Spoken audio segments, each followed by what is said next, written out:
Assalamualaikum warahmatullahi ta'ala wabarakatuh. Ila hadratin Nabi Muhammadin sallallahu alaihi wasallam wa kafatil anbiya wal mursalin wal malaikatil muqarrabin wa ila ummahatil mu'minin wa ahli baitihi sallallahu alaihi wasallam wa zurriyatihi wa ashabihi wa tabi'in bi ihsanin ila yaumiddin. Thumma ila arwahi a'immatil mujtahidin la siyama imamuna syafi'in wa khususan ila al-muallif hadzal kitab wa ila kulli masyaikhina wa kulli masyayikh وإلى جميع المسلمين والمسلمات شيء لله لنا ولهم الفاتحة. أعوذ بالله من الشيطان الرجيم. بسم الله الرحمن الرحيم. الحمد لله رب العالمين الرحمن الرحيم مالك يوم الدين إياك نعبد وإياك نستعين اهدنا الصراط المستقيم صراط الذين أنعمت عليهم غير المغضوب عليهم ولا الضالين آمين. بسم الله الرحمن الرحيم. الحمد لله رب العالمين والصلاة والسلام على رسولنا سيدنا محمد وعلى آله وصحبه أجمعين. Rabbi israh li sadri wa yassir li amri wahlul 'uqdatam min lisani yafqahu qawli. Allahumma aftah alaina hikmatak wa anshur alaina min khazaini rahmatika ya arhamar rahimin. Wala hawla wala quwwata illa billahil aliyyil azim. ولا حول ولا قوة إلا بالله العلي العظيم ولا حول ولا قوة إلا بالله العلي العظيم وصلى الله على سيدنا محمد وعلى آله وصحبه وبارك وسلم والحمد لله رب العالمين. InsyaAllah kita sambung muka surat 153 pada masalah yang ke-183. Qala al-muallifu rahimahullahu ta'ala wa nafa'ana bi'ulumihi wa uluma syaikhina fid daraini amin. Cara-cara duduk yang disunatkan di dalam sembahyang. Cara-cara duduk yang disunatkan di dalam sembahyang ialah yang pertama, duduk secara iftirash. Ketika duduk membaca tasyahud awal. Bawah tu ya iftirash tu apa. Dan ketika membaca tasyahud yang tidak diiringi dengan salam. Tasyahud mana hak tidak diiringi dengan salam? Seperti tasyahud yang kita nak sujud sahwi. Maka tasyahud yang walaupun tidak tahiyat awal, dia panggil tahiyat akhir, tetapi tidak terus mengiringi dengan salam.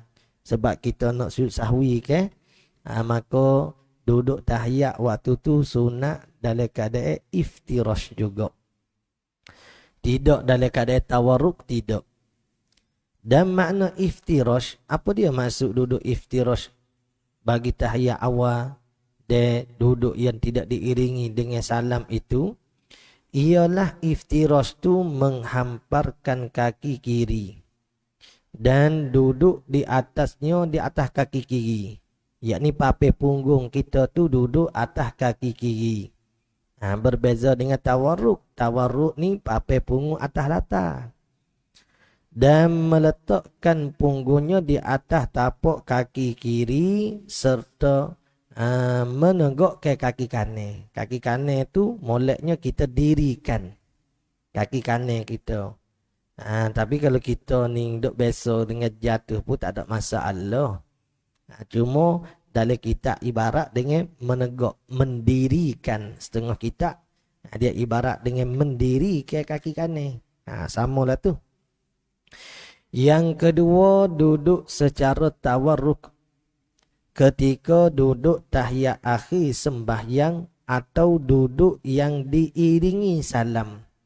Duduk diiringi salam tu maksudnya duduk tahiyat yang tidak nak duduk tahiyat yang tidak perlu kepada sujud sahwi. Dan makna tawarruk itu ialah meletakkan papai punggungnya yang kiri ke atas lantai. Papai punggung hak kiri letak atas lantai. Dan mengeluarkan kakinya yang kiri dari sebelah kaki kanannya. Papai punggung di atas lantai, kaki kiri di bawah kaki kanan ditegakkan. Itu ia panggil duduk tawarruk. Dan berkata Al-Qaffal, Syekh Qaffal, setiap duduk yang diiringi salam adalah disunat ke duduk secara tawarruk. Kalau kita duduk, apa tu nak kena beri salam, maka sunat duduk tawarruk. Dan setiap duduk yang diiringi qiyam. Kalau duduk tu diiringi dengan qiyam, maksud kata nak kena berdiri semula lah. Tu kata diiringi dengan qiyam. Dengan makna lepas duduk tahiyat ni kita kena bangun semula. Atau sujud. Maksudnya duduk yang kena sujud semula. Duduk antara dua sujud ke. Ataupun duduk tahiyat yang perlu kepada sujud sahwi ke. Adalah disunat ke duduk secara iftirash. Itu sunat duduk iftirash. Dan berdasarkan dengan kaedah ini. Bahawa orang yang masbuk dan orang yang terlupa disunat ke duduk secara iftirash mengikut kaul yang asah. Di atas kaedah kata duduk yang tidak diiringi dengan beri salam. Dia kena duduk dalam keadaan iftirash. Berdasar dengan kaedah ini bahawa orang yang masbuk. Masbuk maknanya dia nak kena tambah rakaat. Yang masbuk ni ada dengan makna tak ada sempat Fatihah. Tapi rakaat dia ada. Jadi bila terimam beri salam, dia beri salam sekali dengan terimam. Itu masbuk satu makna juga. Tapi murak dengan masbuk di sini nak kena tambah rakaat. Orang yang masbuk dan orang yang terlupa. Terlupa dengan rakaat. Tadilah nak kena tambah rakaat. Disunat ke duduk secara iftirash mengikut kaul yang asah. Kerana apa? Kerana duduk kedua-duanya duduk yang bagi masbuk ataupun hak disunat ke duduk yang terlupa, kedua-dua orang tu tidak diiringi salam. Bahkan diiringi oleh sujud atau qiyam. Sujud tu bagi orang terlupa. Orang terlupa sunat ia sujud sahwi. Atau diiringi dengan qiyam, yakni bagi masalah masbuk tu dia kena berdiri lagi. Yang ketiga, duduk secara iq'ad, artinya menegak kedua kakinya. Kedua-dua kaki tak ada kata nak letak macam tadi tu ke. Hapa kaki kiri kalau duduk iftirash. Kalau kata duduk tawarruk, kaki kiri tu keluar di bawah kaki kanan. Adapun iq'ad ni kita tegak dua-dua kaki duduk begitu. Dan duduk di atas dua tumiknya. Maksudnya duduk atas tumik lah. Punggung kita duduk atas dua tumik sebab kaki kita duduk tegak gitu. Yang ditegakkan itu tumik tadi. Dan duduk secara ini adalah sunat mengikut apa yang disahkan oleh Ibnu Salah di dalam kitab Mishkalul Al-Wasit, bahawa dua ia di antara dua sujud. Bahawa duduk ia laklah sawak tu deh. Bahawasanya duduk ia di antara duduk iq'ad ni, di antara dua sujud seperti demikian itulah. Maksudnya kalau tahiyat awal iftirash, kalau duduk tahiyat akhir duduk tawarruk. Tapi kalau duduk antara sujud, sunat duduk iq'ad di atas pandangan Ibnu Salah. Ibnu Salah ni Syafi'i juga. Jadi ni kalau kita tengok orang duduk iq'ad juga, maksudnya dia pakai pandangan Ibnu Salah.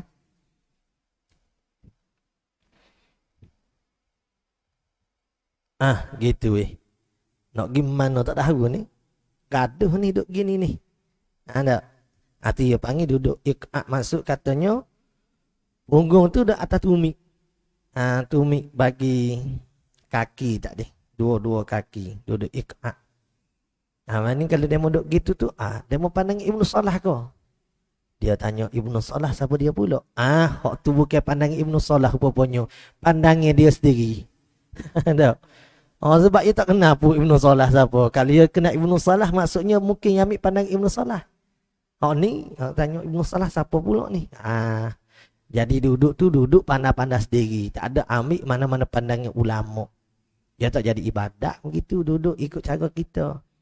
Ya duduk hak jadi ibadat ni bila kita duduk di atas pandangnya ulama ni kata sunat, ulama ni kata sunat, maka kita buat duduk gitu di atas niat ibadat baru dapat pahala. Gitu. Jagalah kita nak jumpa kitab mai duk kata pandang Ibnu Salah ni. Kata duduk iq'a' tu.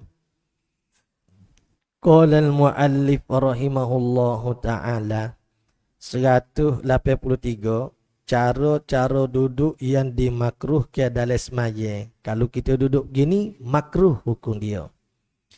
Cara-cara duduk yang dimakruhkan di dalam sembahyang ialah yang pertama, duduk secara bersila.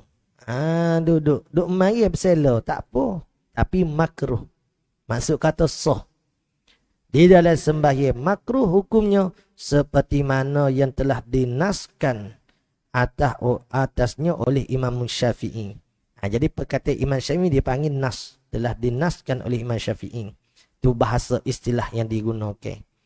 Di dalam kitab Al-Um diriwayatkan daripada Abdullah bin Mas'ud radhiyallahu an. Ibnu Mas'ud sahabat Nabi radhiyallahu an berkata, ya Ibnu Mas'ud, maksudnya sesungguhnya aku duduk di atas batu yang panas lebih suka daripada aku duduk bersila dalam sembahyang. Maksud kata duduk atas batu panas lebih molek daripada duduk bersila dalam sembahyang. Bukan masa ni punya ni tak apa duduk bersila masa sembahyang. Nak kata dibeci syarak kalau kita duduk bersila tengah sembahyang. Cuma kalau kita sakit tu lain lah. Sakit hak mana boleh duduknya bersila saja. Sebab tu orang sakit sendiri pun kedudukan hak afdal bagi dia ialah duduk dalam keadaan iftirash. Walaupun dia sakit. Kecuali dia tak boleh. Dia kena belunju. Ada jenis orang sakit belunju. Maka tak apa je mai belunju kaki pun. Kerana dia sakit jenis lagu tu. Kemudian cuma nak kata duduk bersila dengan tidak ada hajat ni, agama tak suka. Kemudian berkata ia Ibnu Mas'ud, dimakruhkan bagi lelaki bahawa ia laki-laki duduk bersila di dalam sembahyang. Ini ialah di akhir sembahyang. Ni kemudian berkata ia Imam Syafi'i dalam lah ni. Cuma yang ambil nas daripada kata Ibnu Mas'ud. Gitu. Kemudian berkata ia Imam Syafi'i, dimakruhkan bagi lelaki bahawa ia laki-laki duduk bersila dalam sembahyang. Ini ialah di akhir sembahyang. Dan jika ia seorang itu lemah dan sembahyang ia seorang dengan secara duduk sebagai ganti daripada qiyam, maka hukumnya ada dua pendapat pula. Kalau dia tak boleh nak berdiri, duduk lagu mana? Yang lebih asahnya, lebih kuat, hendaklah ia duduk iftirash. Macam saat ni lah. Kedudukan hak paling molek bila kita tak boleh nak semaya berdiri, ialah duduk secara iftirash seperti tahiyat awal tu. Dan pendapat yang kedua, hendaklah ia duduk bersila. Ada pandangnya juga. Bersila ni maksudnya kalau dia tu tak mampu nak berdiri, pandangnya hak lain, molek duduk cara bersila daripada duduk iftirash. Ada pandangnya juga masalah bersila ni. Yang kedua, duduk atas dua. Kita biasa dengannya duduk iftirash je lah kalau kita tak mampu nak berdiri. Tapi ada juga kalau kata kalau dengar ada pandangan kata molek duduk bersila ya kalau tak mampu diri, jolo ada pandangan. Yang kedua, duduk atas dua papan punggung sambil pacokkan dua lututnya. Sama ada ia seorang letak ke dua belah tangannya ke atas bumi atau tidaknya. Tak kira. Makruh ni kedudukan gini. Ia pacak ke dua lututnya. Sambil pacak ke dua lutut. Lutut ni lah.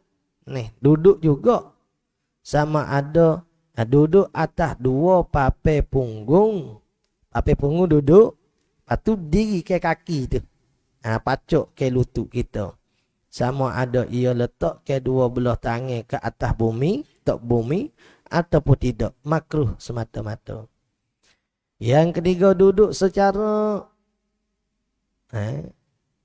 merangkak.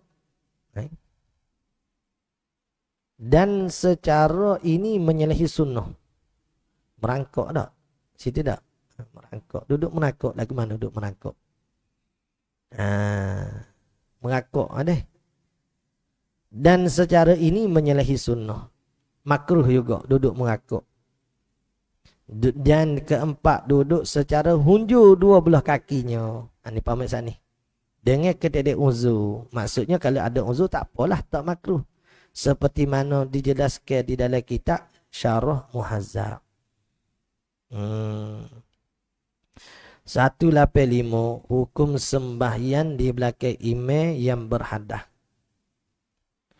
Sembahyang di belakang imam yang berhadas itu sah. Tapi qaid. Jika makmum tidak mengetahui bahawa imam itu berhadas. Kalau sebelum semaya tu kita tahu dah terimam ketung, terimam tak ada wudu, terimam junub dan sebagainya, tak boleh kita nak ikut dia.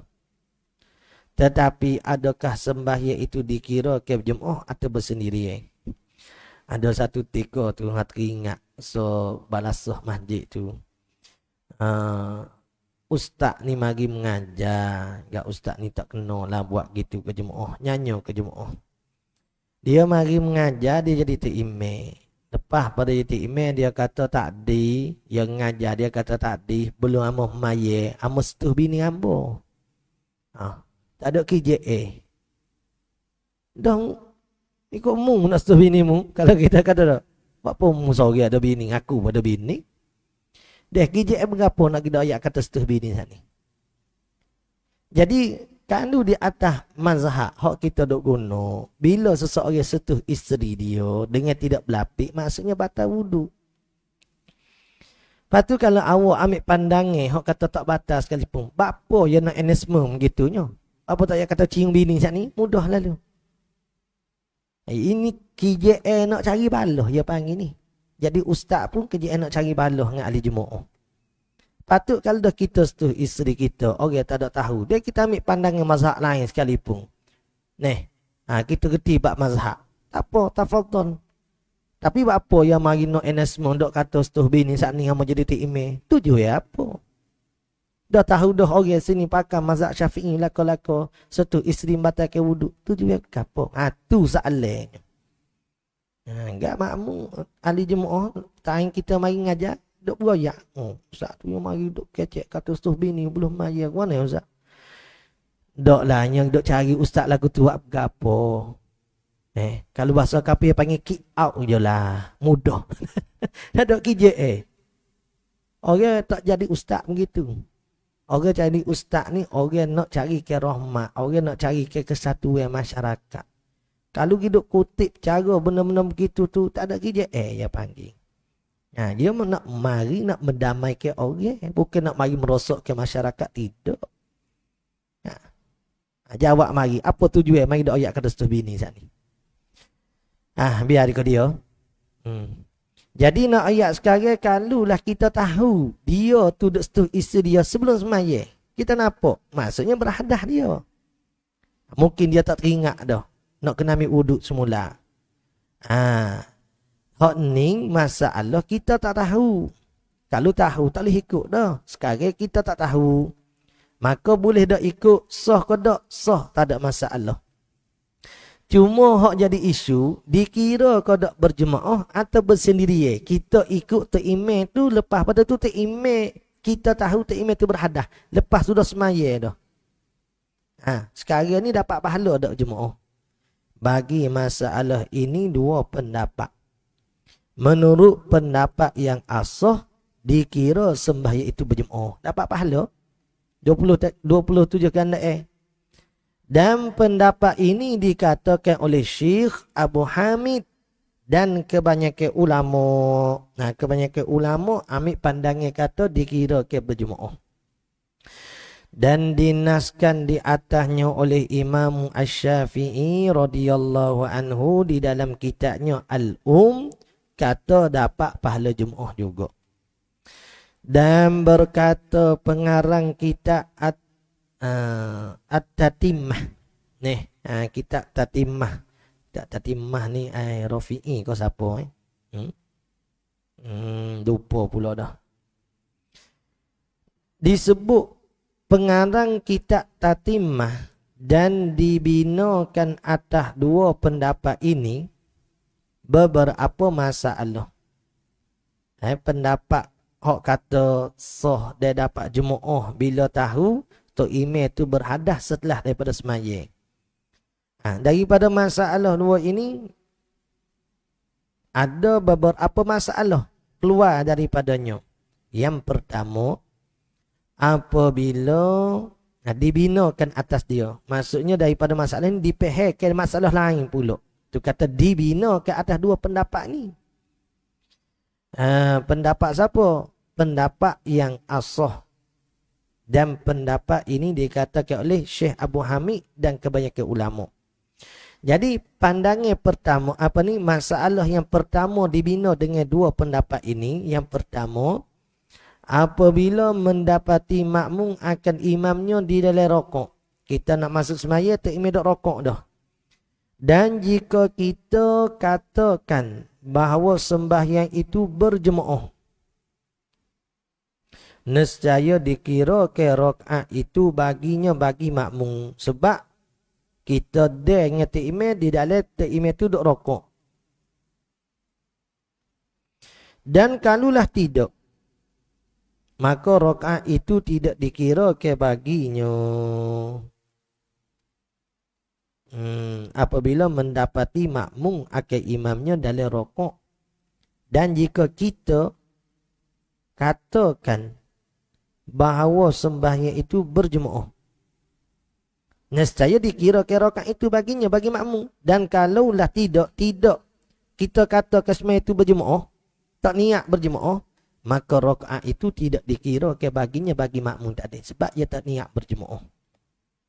Yang kedua, jika adalah pada sembahyang Jumaat dan bilangan Jumaat telah sempurna 40 orang, tidak termasuk dengan imam 40 orang. Jadi maksudnya kalau kira sekarang imam 41.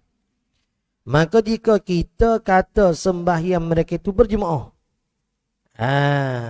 Jumaat tadi, nescaya sahlah Jumaat itu. Dan kalaulah tidak dikatakan jemaah, maka tidaklah memadai Jumaat itu, sebab tidak niat berjemaah. Yang ketiga, jika lupa imam yang berhadas. Ni gini ni. Masalah tu imam tu berhadas. Masa semaya tu imam tu berhadas, tapi tahu lepas daripada semaya. Maka apa hukum dia? Dapat berjemaah, kau kira bersedia dapat berjemaah. Jadi dibina ke masalah tu apabila mendapati makmum akan imamnya dalam rokok. Maksudnya makmum tu tak baca Fatihah. Makmum tu rokok dengan imam yang berhadas, tapi dia belum tahu. Gitu. Dia belum tahu kata imam dia tu berhadas.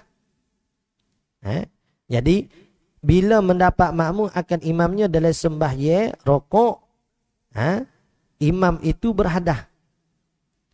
Tapi belum tahu. Tidak dia tahu. Tahu tu lepas pada sembahyang dah. Kalau tahu selalu kita ikut, mana boleh. Dan jika kita katakan bahawa sembahyang itu berjemaah, nescaya dikira ke rakaat itu baginya. Nampak dah. Kalau kita katakan ni maksudnya kita mengambil pandangan. Itu kata kita katakan, kita mengambil pandangan yang kata makmum yang tahu Tok Imam ni berhadas lepas pada semaya, baru dia tahu. Nampak tak? Maka kalau makmum tu masa dia masuk semaya tadi, dia tengah Tok Imam tu rokok, masa Tok Imam rokok, nescaya dikira ke rakaat itu baginya. Sebab kita mengambil pandangan kata dikira ke jemaah. Dan kalau tidak, yakni kita ambil pandangan kata tidak jadi jemaah. Kita ambil pandangan kata tidak jemaah. Tadi kan ada kata tidak berjemaah, ada kata berjemaah. Maksudnya makmum tadi tu tahu lepas Tok Imam sudah semaya, berhadas. Maka kalau kita mengambil pandangan hak kata tak jadi jemaah, maka rakaat itu tidak dikira ke baginya. Dengan makna makmum kena tambah lagi lah rakaat tadi. Sebab dia masuk jemaah tu Tok Imam dak rokok dah. Dia tahu Tok Imam berhadas tu lepas pada semaya. Lagu tu. Yang keduanya, jika adalah pada sembahyang Jumaat, Tok Imam tu berhadas masa semaya Jumaat, dan bilangan jemaah telah sempurna 40 orang. Tak apa, Tok Imam berhadas pun. Kalau 40 orang tu kira sekali dengan Tok Imam, tu lagu lain pula. Hak ni kira sekali dengan Tok Imam, tidak kira sekali dengan Tok Imam. Maksudnya cukup dah kalau Tok Imam tak dikira sebagai 40 orang pun cukup dah makmum 40 orang. Tidak termasuk dengan imam. Maka jika kita kata, yakni ambil pandangan kata sembahyang, kalau tahu imam tu berhadas lepas pada semaya tu dikira ke jemaah, maka jika kita kata, yakni ambil pandangan tadi, sembahyang mereka itu berjemaah. Bila kata berjemaah, kita kira berjemaah, nescaya sahlah Jumaat itu. Nampak? Dan kalulah tidak,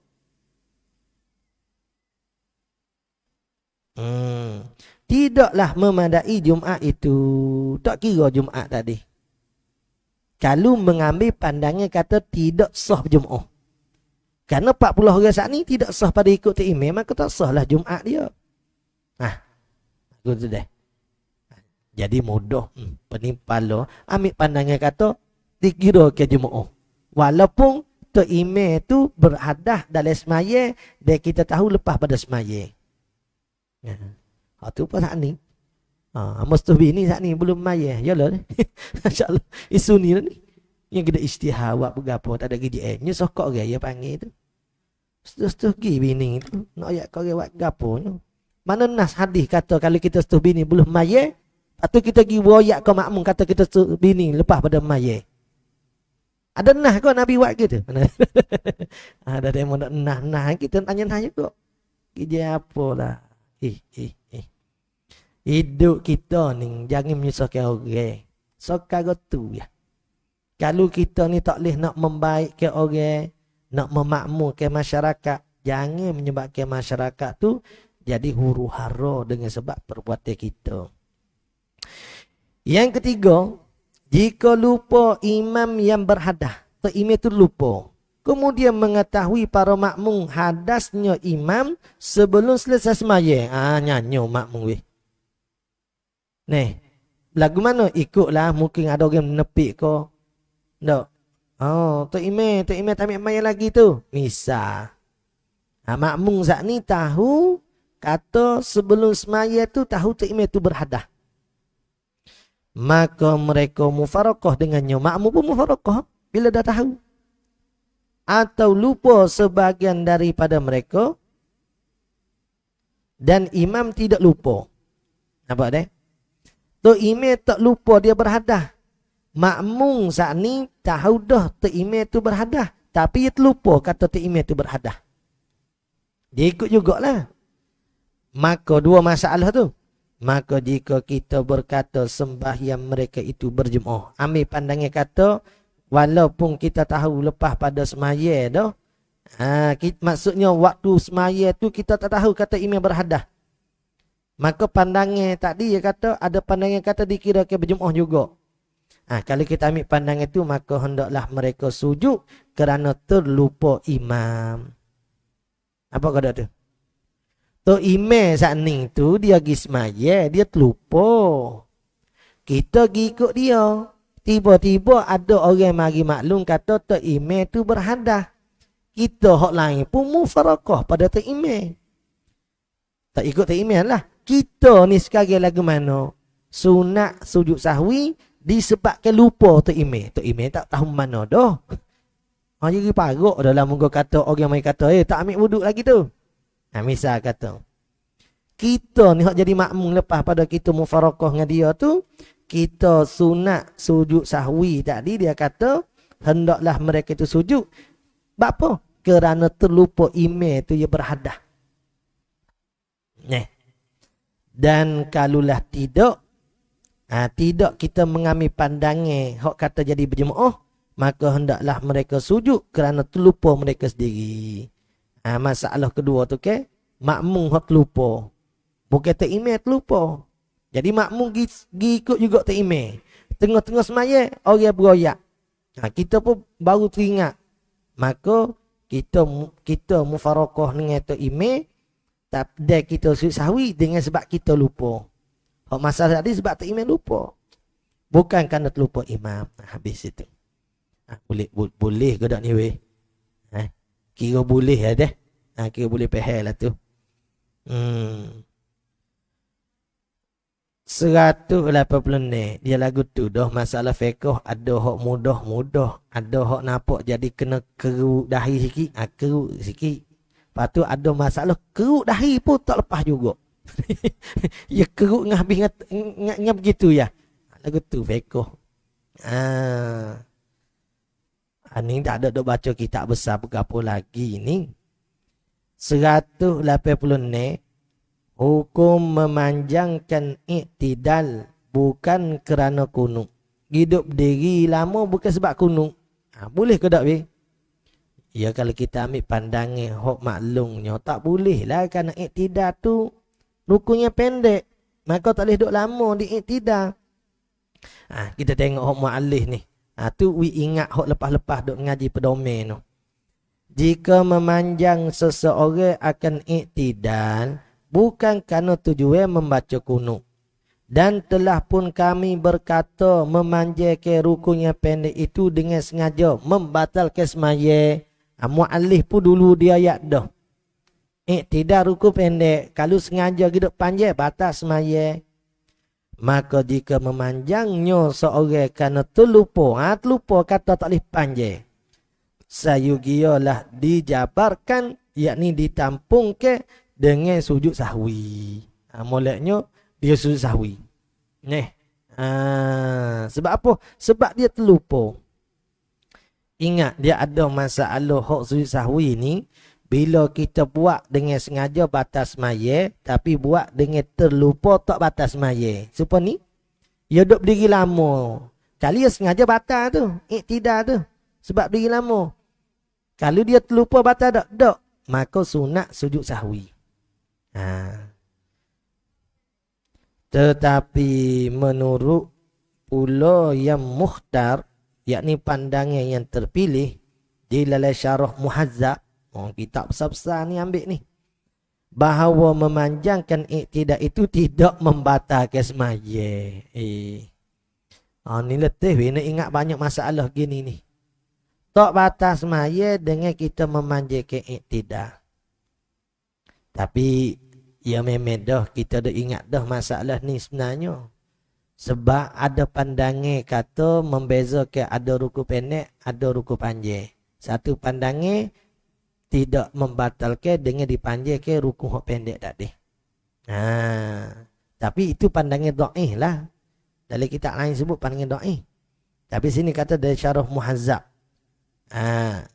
Tidak membatalkan semaya. Telah berkata Imam Syafi'i radhiyallahu anhu dalam kitab apabila mengangkatkan kepalanya daripada rokok. Bila kita rokok, angkat kepala dan memanjangkan berdiri. Tidak saat ni. Dengan berzikir atau terlupa, tidak berniat ia membaca kunut. Kata Imam Syafi'i dalam aku menghukumkan dengan makruh juga. Maksudnya tak batal. Dan tidak dituntut atasnya sujud sahwi pun. Ada pandangan tak sunat pun.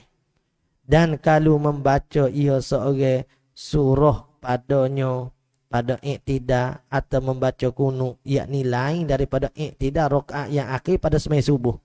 Dia duduk rakaat yang tidak disunatkan kunut. Dia pergi baca kunut juga. Nescaya lah atasnya sujud sahwi. Kalau duduk baca tidak tepat tu baru sujud sahwi. Kalau bodok panjang tu tak dituntut pun sujud sahwi. Nampak lebih kurang dengan masalah dia mau duk nanya rakaat pertama dia pergi duduk tahiyat awal. Dia pergi duduk tahiyat awal.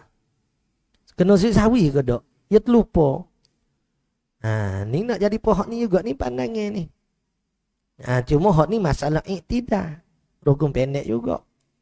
Sekalipun tidak panjang, tidak lama qiyamnya pada iktidal itu sekalipun tetap disunatkan dia dengan sujud sahwi.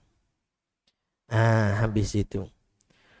Qala al-muallif 187. Ambil lagi. Hukum sembahyang seorang yang diajarkan dalam sembahyang. Jika seseorang itu tidak pandai membaca Fatihah, lalu ia mulai masuk dalam sembahyang, yakni selepas ia bertakbiratul ihram, masuk takbir, masuk sembahyang. Maka datang seorang yang mengajarkan membaca Fatihah, satu huruf. Ada ke lagu ni?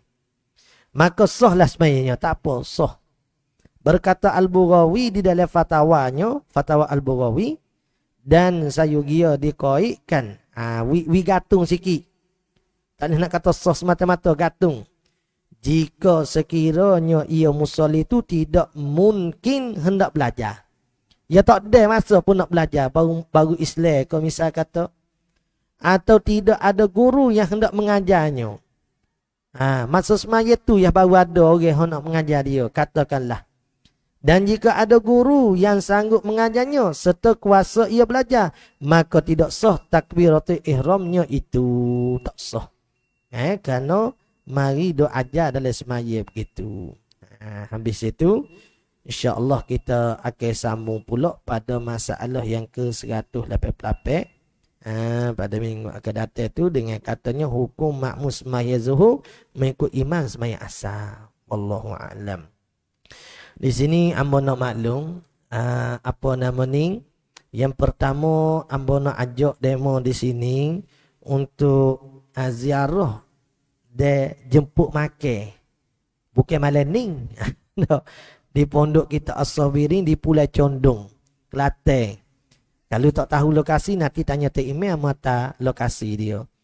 Taik pondok As-Sabirin Pulau Condong tu ya lah dah. Map tu di situ dah. Tak ada pondok As-Sabirin hak lain dah. Jadinya nak buat Maulud 19 bulan 8 ni. Jatuh ke hari Rabu bersamaan dengan 6 Rabiul Awal. Jadi kita nak start 8:30 pagi lagi dengan berzanji dengan selawat, kemudian tausiah daripada Tok Guru daripada Fatani Babo Ismail Sepanjang Al-Fatani pada pagi tersebut. Jadi ambo nak demo sini ni kena pergi belakang weh. Tak boleh hantar walkie. Apa? Sebab 3 kelembu. Majlis hok gitu kita buat paling terik 2 ekor tu pun tak habis dah. Seekor lembu, seekor kubah gitu tak habis dia mau makan. Kena pergi jaja wikok orang pula daging. Jadi hok ni 3 ekor lagi nyanyo lah. Kalau dia mau tak sinak pergi kak. Jadi ni ambo nak ajak pergi makan ya. Kalau tak pergi awal pun tak apa, pergi lewat. Tak apa. Jangan pergi asal tak ada daging. Kita pergi bagi kau lain tu kali kak. Aku belah pun tak apalah. Tapi molek mari awal lah. Ada kita buat Maulud. Maulud tak boleh ustaz. Makan tak apa. Tak apa mari makan. Kau makan tak boleh juga tak ada arah weh.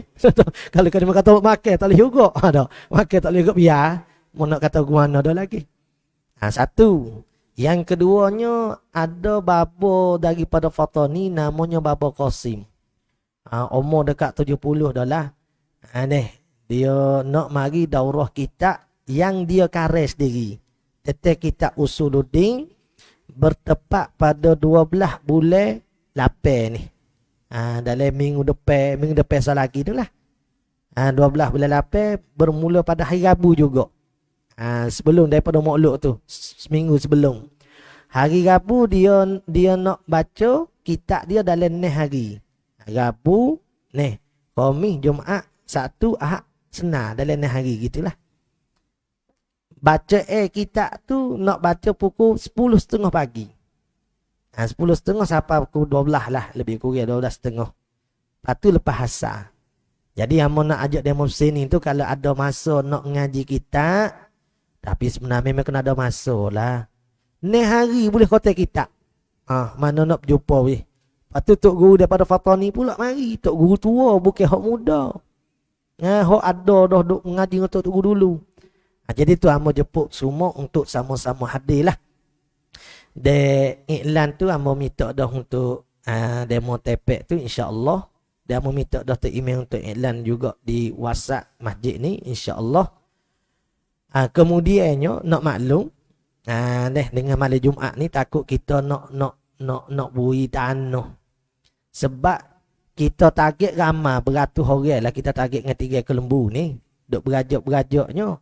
Jadi kawasan parking tu kita sodok dah getah tu. Kawasan tanah hak baru, hak kita sodok. Duk ada bonggok-bonggok bluebell. Jadi takut orang ramai kita nak comel parking tu. InsyaAllah kita nak guna tanah dalam 150 harga. Maksudnya kita letak 150 lori lah. Harga tu yang lori akan wiko lah. Kita nak guna dalam 50 lori saja. Ada dah dekat-dekat 30 lori dah. Jadi kalau ada demo nak untuk lori tanah tu, boleh maklum kamu ataupun ada email dia lah. Gitu sajalah untuk maklumnya. Yang pentingnya amo nak minta demo sini mari Mokluk. Mokluk tu lama harap sangat senggak. Sebab demo dak witi ke lembu dah deh. Jadi mudah-mudahan dimudahkan urusan kita semua. Wallahu a'lam bissawab.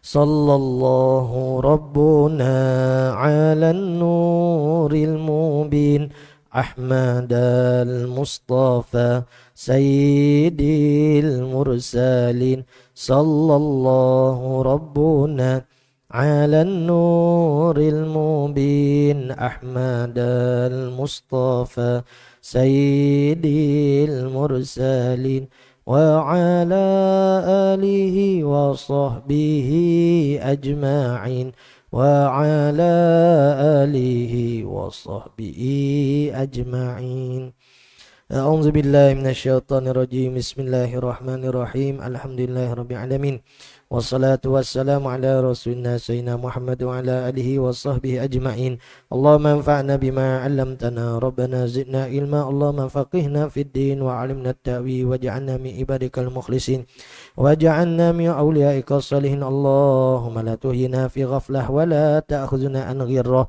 واجعل آخر كلامنا قول لا إله إلا الله اللهم اغفر لأمة محمد صلى الله عليه وسلم وارحمهم رحمة عامة ربنا آتنا في الدنيا حسنة وفي الآخرة حسنة وقنا عذاب النار وصلى الله على سيدنا محمد وعلى آله وصحبه وبارك وسلم والحمد لله رب العالمين.